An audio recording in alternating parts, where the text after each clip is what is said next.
Retour donc sur ce plateau pour la troisième partie. Avant de quitter le Bénin, Russe, vous aviez quelque chose à ajouter par rapport au fait qu'aujourd'hui la France puisse se retrouver très très proche ou bien renforcer ses relations avec le Bénin. Vous pensez que les Béninois vont en bénéficier énormément? Alors, mettons que ce qui va se passer, c'est une opération de charme, et ça, historiquement, ça s'est toujours passé. Moi, j'appelle ça faire un contre-exemple. Le problème de la France, et notamment ce qui va être reproché à Macron, c'est de s'être fourvoyé dans, si vous voulez, l'entretien de ses amis entre griffes. Je vais donner un exemple. Si par exemple vous entretenez l'ami Caboret, vous ne vous fourvoyez pas en l'humiliant à l'université. Parce que ce que vous avez montré, c'est un président soumis à vos intérêts. Ce qui d'ailleurs va contribuer à justifier le fait qu'on lui fasse un coup d'État. Si vous préservez l'ami Bazoum, ben, vous vous arrangez pour faire une entrée moins fracassante et ne pas le compromettre parce que et ça c'est ce que je répète, c'est-à-dire à un moment il faut on entend dans les médias oui la population africaine sous influence, sous manipulation. C'est lors d'un entretien avec les journaux français que monsieur Bazoum lui-même reconnaît que ils ne sont pas associés aux prises de décision. C'est pas quelqu'un, c'est leur propre média. C'est un journaliste français qui pose la question et qui même lui-même s'en étonne et est obligé d'être coupé par une autre journaliste pour pas qu'il creuse plus loin.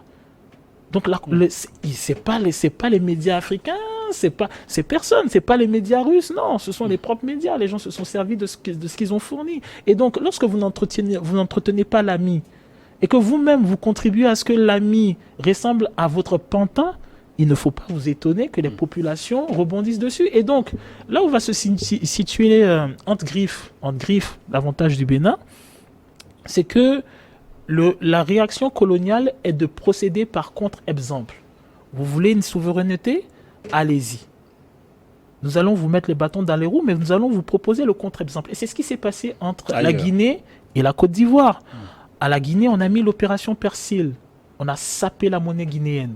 On a rapatrié tout ce qu'il y avait d'experts et ainsi de suite. Sékou Touré a dû faire appel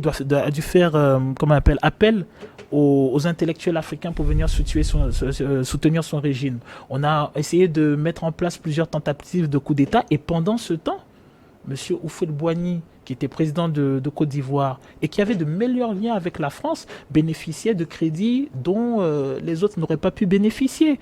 Quand vous prenez le cas de M. Kérékou, ça s'est passé aussi. Pendant qu'au Bénin, on contestait sa posture marxiste, au Togo, le Togo c'était le pays de la paix, c'était le pays de la Suisse de l'Afrique.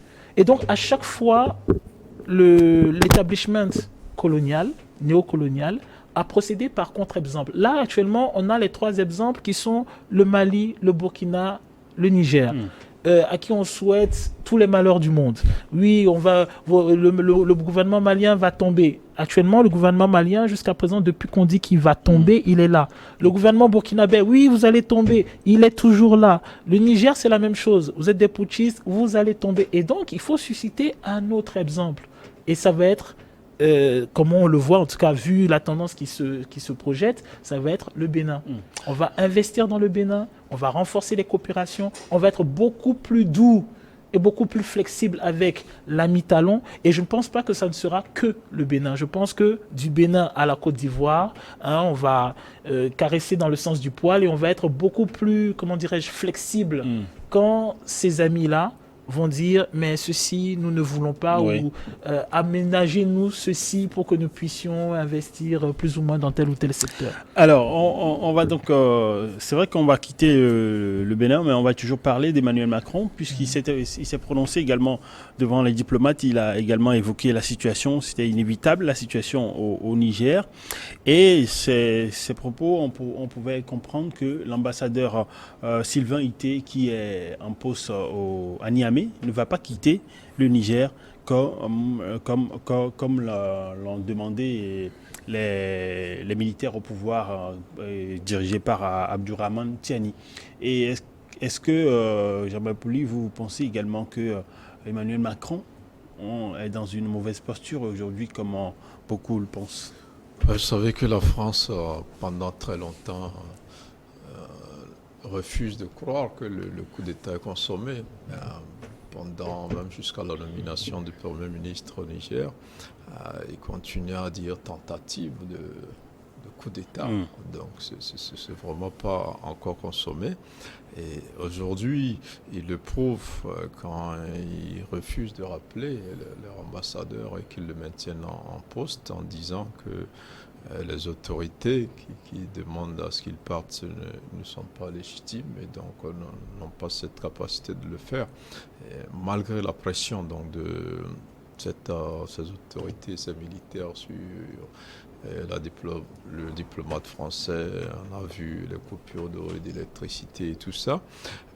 Et Macron a tenu quand même à le féliciter devant les autres membres du corps diplomatique en le citant en exemple et en montrant un peu le sacrifice et le travail qu'abattaient donc certains diplomates, en l'occurrence celui du Niger.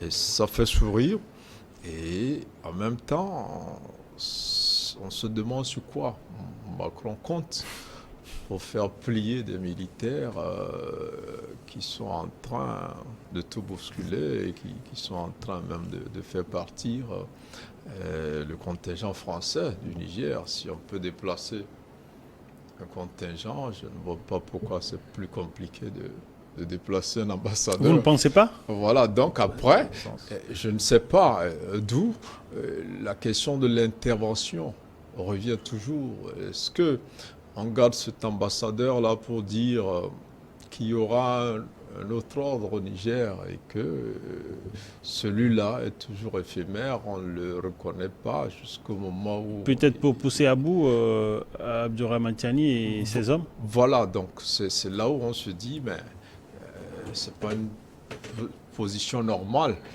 puisque le coup d'État est un fait. Les militaires gèrent le pays.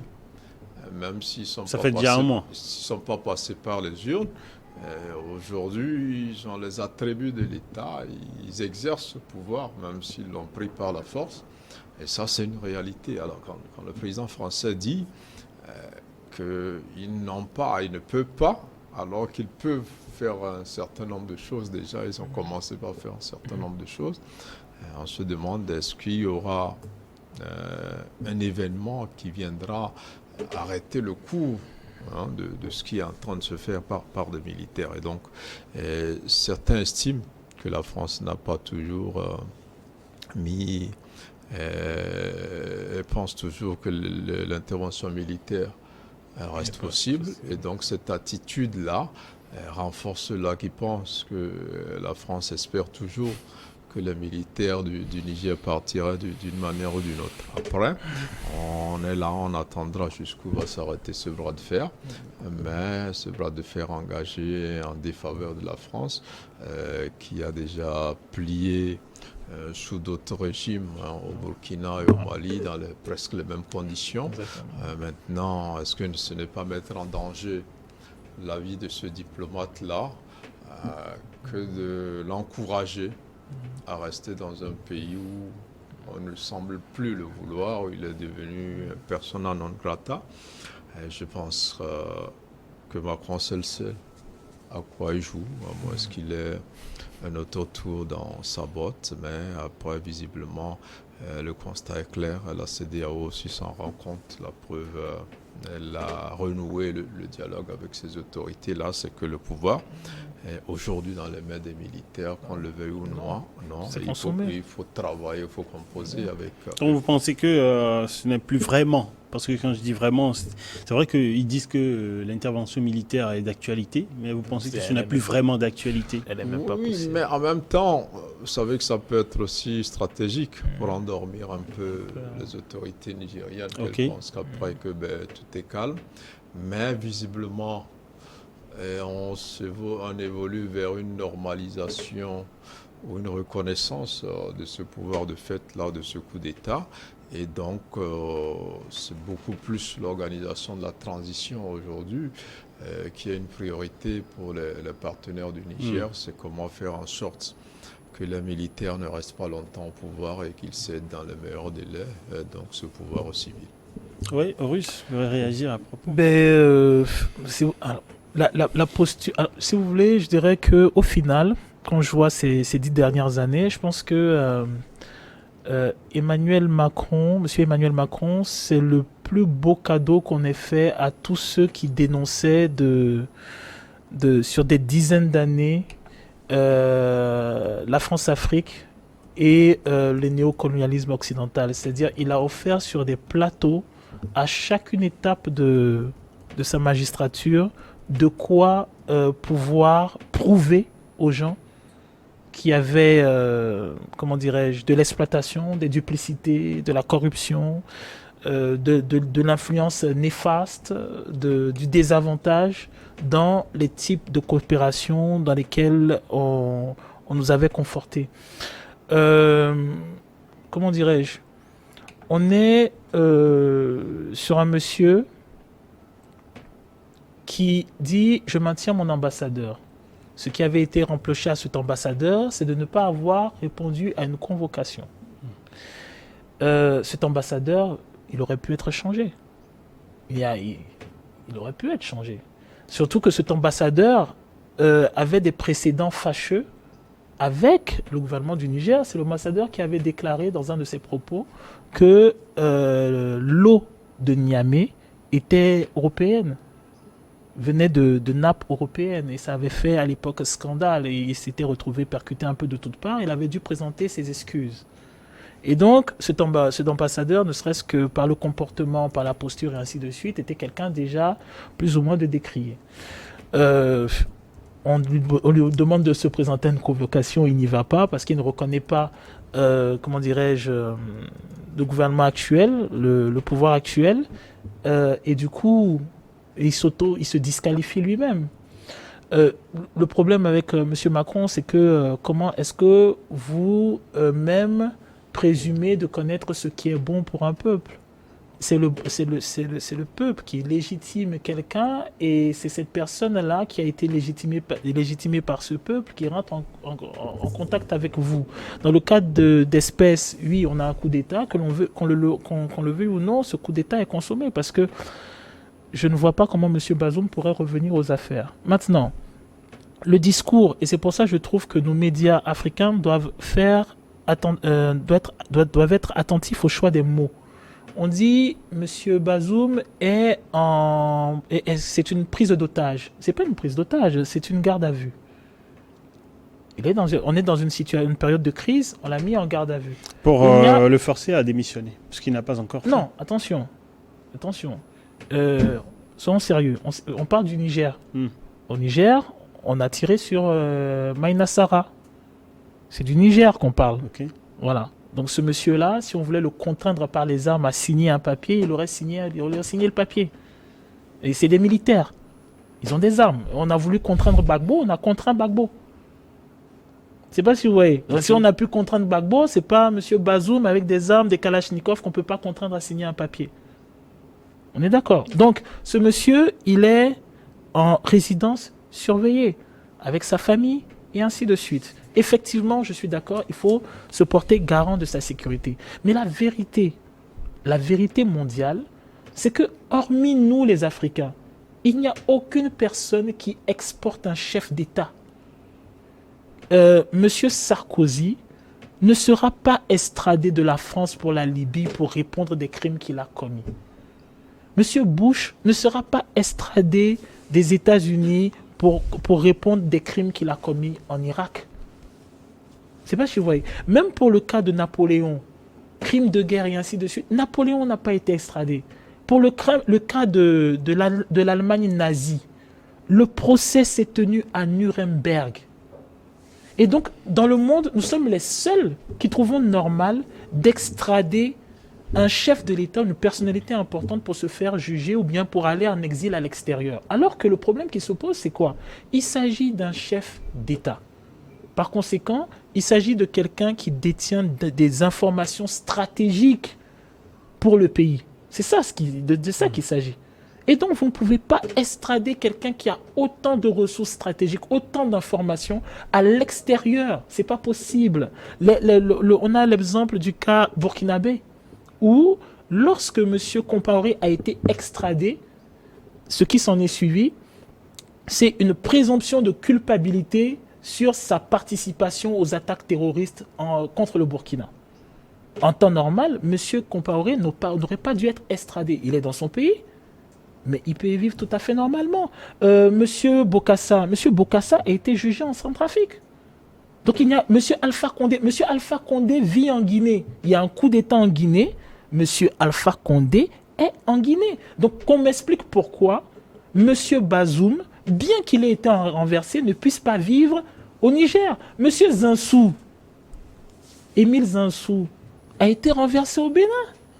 Ben, il vit au Bénin. Donc par conséquent, je pense qu'en termes de propos, il faut faire très attention. On dit les militaires du Niger ont mille fois le temps de l'assassiner. Maintenant, quand on parle d'intervention au Niger, ce qu'on n'a pas dit aux gens, c'est qu'eux, ils regardent la carte de Mercator, ils se disent « Ah ok, le Niger, c'est un petit pays. » Le Niger fait 1 200 000 km².